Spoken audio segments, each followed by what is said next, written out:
So, hey people, nagugutom ako kaya. Buti na lang may prawn akong pagkain dito. Kain tayo. Tingnan ko dito Mr. Donut. Ayan. Ito pala is sa ate ko pala to. Tapos, ito lang yung sa akin. Meron ako dito natirang kettle corn, so kakain tayo ngayon. Sa drink ko naman is, syempre, Shepu-Apu. Lagi naman.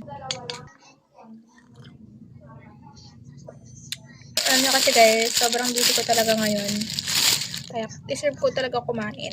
Hindi guys, kasi, di ba last time is lumabas ako, nagumala kami. Hindi ko alam talaga kasunod nun is puro gawain na pala na marami palang gagawin. Kaya, buti lang nakagala na ako. Ito talaga yung favorite ko sa Mr. Donut. Kaya naman natin to kasi sa ate ko to.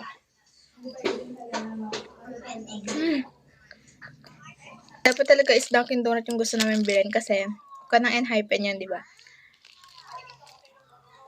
Pero malayo kasi sa amin. Ito kasi, nasa mall lang. Sobrang kapagod talaga gumawa ng mga video ngayon. So, inom tayo guys.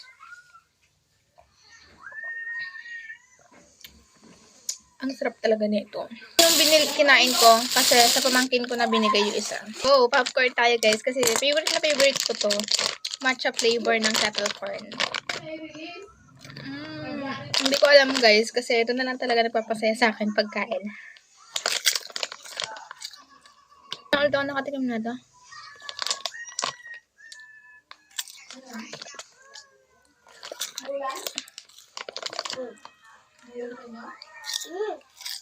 Ito talaga kung madami akong kinakain. Shepu-Apu lang talaga iniinom ko.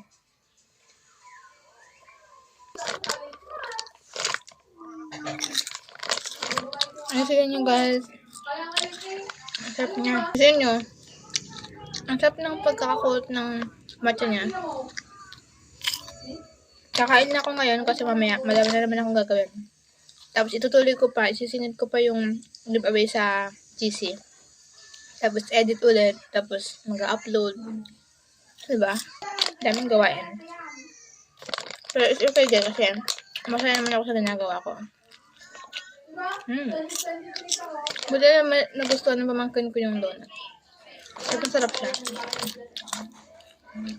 Hindi talaga nakakasawa guys. Sarap. Okay guys.